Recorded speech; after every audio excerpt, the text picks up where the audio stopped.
Nah, para pendengar ini kita mau beribadah, tapi sebelum kita beribadah, kita berdoa dulu yuk.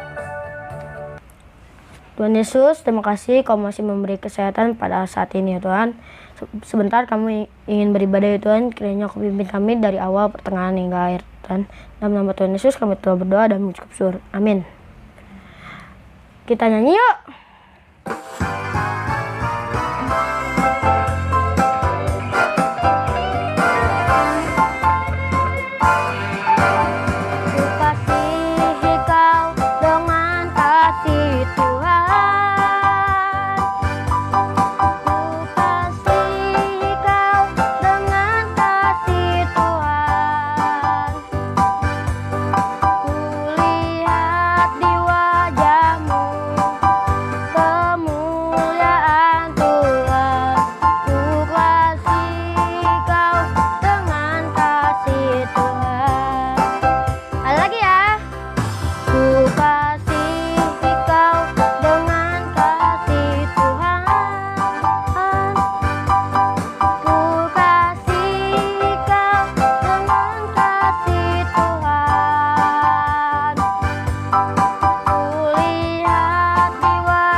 Kecil, sebelum kita mendengarkan firman Tuhan dari Kakak Mika, kita nyanyi lagi yuk.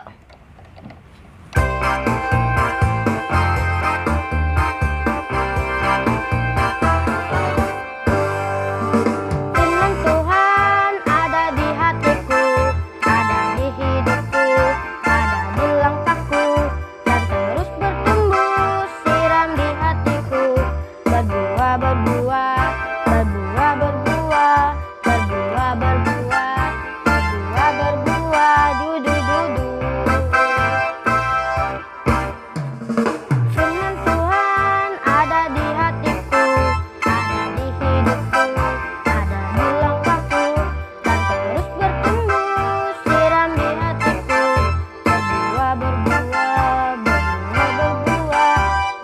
berbuah, berbuah, berbuah, berbuah, berbuah, berbuah, berbuah, berbuah, dudu, dudu.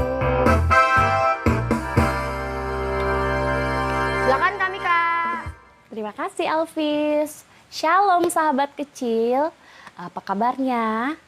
Ya, Kakak berharap di tahun yang baru ini di 2022 semua dalam keadaan sehat dan tetap semangat ya. Nah, sudah siap mendengarkan firman Tuhan belum? Pasti sudah ya. Kalau sudah, coba duduk yang manis. Kita siapkan Alkitabnya. Kita akan merenungkan firman Tuhan yang diambil dari Mazmur 133 ayatnya yang pertama. Ya, jika sudah ketemu semuanya, kita siapkan hati kita satu dalam doa. Mari kita satu dalam doa. Selamat pagi Tuhan Yesus yang baik. Kami bersyukur dan berterima kasih karena Tuhan senantiasa memberkati kami sehingga kami pada pagi hari ini berkumpul untuk merenungkan firman Tuhan. Kiranya firman Tuhan yang akan kami dengar dapat kami lakukan dalam kehidupan kami hari lepas hari. Inilah kami Tuhan, kami siap mendengarkan firman. Amin. Ya sahabat kecil, kakak akan bacakan ya. Mazmur 133 ayatnya yang pertama.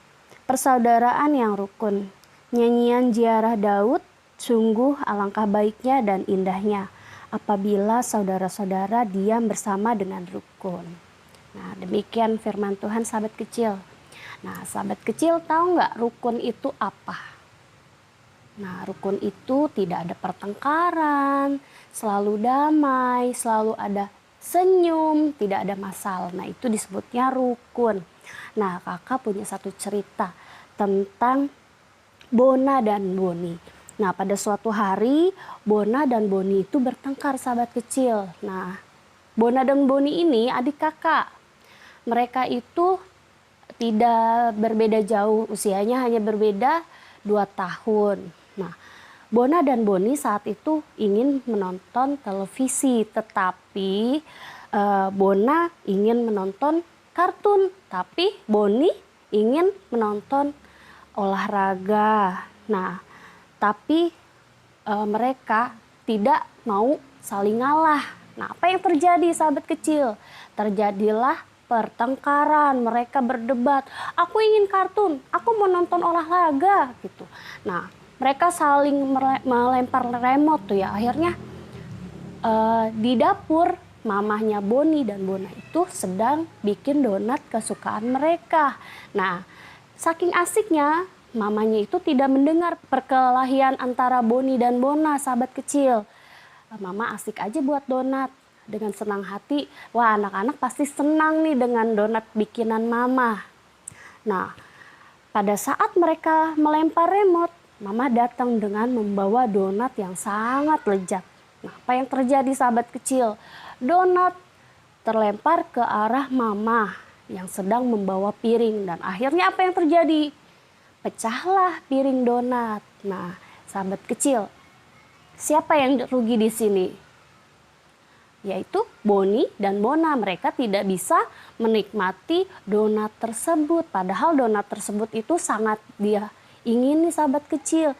Dia sudah berapa kali minta ke mama, "Mama ayo dong buatin aku donat." Tapi karena mereka bertengkar, mereka saling melempar remote, akhirnya donat itu pun terjatuh dan tidak bisa dinikmati lagi. Nah, yang rugi itu mereka kan. Nah, saat itu mama sangat marah. Kenapa hanya ingin nonton televisi aja mereka kok bertengkar gitu. Mama nasihati Bona dan Boni, ada sahabat kecil. Kenapa sih kalian itu bersaudara, harusnya harus saling ngalah gitu sahabat kecil. Tetapi mereka masih tetap saling menyalahkan. Nah, akhirnya dengan rasa bersedih, mama sudah bingung dengan kelakuan antara Boni dan Bona. Akhirnya mama menangis. Nah, saat melihat mama menangis, Bona dan Boni akhirnya merasa menyesal. Nah, itu sahabat kecil. Apa yang dilakukan Boni dan Bona itu tidak baik ya. Siapa di sini yang suka bertengkar dengan kakak atau adiknya? Wah, pasti pernah ya merasa kesal, merasa marah. Tetapi mulai saat ini coba saling mengalah, tidak ada pertengkaran lagi. Karena dengan adanya pertengkaran tidak akan menimbulkan hal yang baik, malah terjadi hal yang buruk sahabat kecil. Nah, sewaktu Yusuf masih remaja, saudara-saudara Yusuf juga tidak bisa hidup rukun bersamanya. Mungkin saja tidak ada keributan seperti di rumah Boni dan Bona. Tetapi Yusuf pasti biasa merasakan keadaan yang tidak tenang. Ada rasa iri, dan kebencian dari saudara-saudaranya terhadapnya. Nah, ayahnya pasti sudah memberikan nasihat, tetapi tetap saja dalam hati mereka ada rasa iri dan benci. Nah, bandingkan dengan kehidupan setelah Yusuf menjadi seorang penguasa di Mesir, sahabat kecil, saudara-saudaranya mengakui kekuasaan Yusuf sampai mereka sujud kepada Yusuf. Tidak ada lagi rasa iri hati dan benci di hati saudara-saudaranya, juga di dalam hati Yusuf.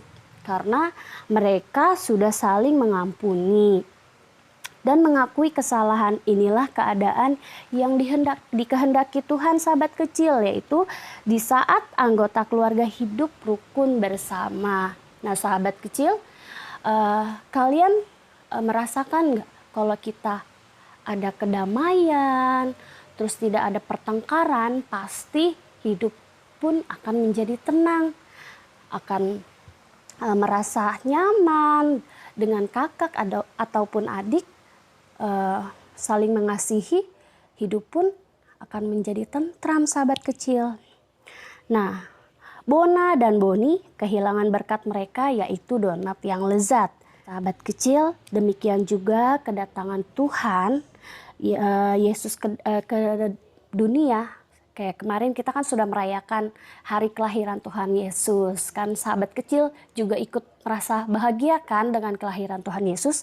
Nah, ini adalah satu-satunya cara untuk mendamaikan dunia, yaitu dengan kelahiran Tuhan Yesus. Nah, Yesus datang ke dunia untuk menebus dosa manusia. Dengan darahnya kita diselamatkan dan beroleh berkat, yaitu hidup kekal di sorga. Di dunia ini juga diberkati dengan pernyataan Tuhan. Hari ini kita sudah belajar bahwa hidup rukun mendatangkan berkat. Nah, sahabat kecil, Tuhan Yesus itu sangat senang saat kita saling mengasihi. Dengan demikian kita bisa menunjukkan kepada dunia ini bahwa kita adalah anak-anak Allah, yaitu orang yang sungguh-sungguh percaya kepada Tuhan Yesus. Kenapa percaya sama Tuhan Yesus? Karena dengan Tuhan Yesus ada di dunia ini, kita yakin bahwa dunia akan menjadi damai. Nah, karena Tuhan Yesus ingin anak-anaknya itu saling mengasihi, saling menghargai tanpa membeda-bedakan. Nah, sahabat kecil, kakak ada ayat yang sering kakak dengar, yaitu dari Matius 5 ayatnya yang ke-9. Berbahagialah orang yang membawa damai, karena mereka akan disebut anak-anak Allah. Nah, yang disebut berbahagia yaitu adalah karena kita adalah orang yang diberkati Tuhan. Tuhan Yesus memberkati. Sekarang kita tutup Alkitabnya, kita satu dalam doa. Mari kita satu dalam doa. Tuhan Yesus, terima kasih karena Tuhan Yesus senantiasa memberkati kami, selalu ada bersama-sama kami, sehingga kami sebagai anak-anak-Mu ingin mencontoh hal yang baik dari Tuhan Yesus, yaitu saling menyayangi dan saling mengampuni. Tuhan Yesus, biarlah dari firman yang kami dengar ini, kami dapat lakukan dalam kehidupan kami, sehingga kami bisa saling menyayangi antar sesama kami, terutama dalam keluarga. Kita tidak membeda-bedakan siapapun yang ada di hadapan kami. Kami ingin seperti Engkau ya Bapa, seperti Engkau yang selalu mengampuni dan mengasihi. Tuhan Yesus, sebentar kami akan pisah satu sama lain dengan sahabat kecil. Kiranya Tuhan selalu menyertai kehidupan kami hari lepas hari. Ya Tuhan Yesus, kami juga berdoa untuk sahabat kecil yang tidak dapat bergabung untuk mendengarkan firman Tuhan dikarenakan sakit. Kiranya Tuhan mau pulihkan dari sakit penyakitnya. Ya Tuhan, jika ada yang malas, Tuhan ketuk pintu hatinya untuk membuat dia sadar bahwa firman Tuhan akan berguna untuk kehidupan dia ya Tuhan. Inilah doa kami Tuhan, doa yang tidak sempurna yang akan kami sempurnakan dengan doa yang Tuhan ajarkan kepada kami. Bapa kami yang di sorga, dikuduskanlah namamu, datanglah kerajaanmu, jadilah hendakmu di bumi seperti di sorga. Berikanlah kami pada hari ini makanan kami yang secukupnya, dan ampunilah kami akan segala kesalahan kami, seperti kami juga mengampuni orang yang bersalah kepada kami. Dan janganlah membawa kami ke dalam percobaan, tapi lepaskanlah kami daripada yang jahat. Sebab Engkau yang punya kerajaan, dan kuasa, dan kemuliaan sampai selama-lamanya. Amin. Dadah sahabat kecil. Terima kasih kami Kak, sahabat kecil. Sebelum kita berpisah, kita nyanyi lagi yuk.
kecil telah beribadah bersama kami. Sobat kecil jangan lupa terus terapkan 5M-nya ya. Dan jangan lupa terus support kami dengan cara like, comment, share, dan subscribe. Karena sobat kecil terus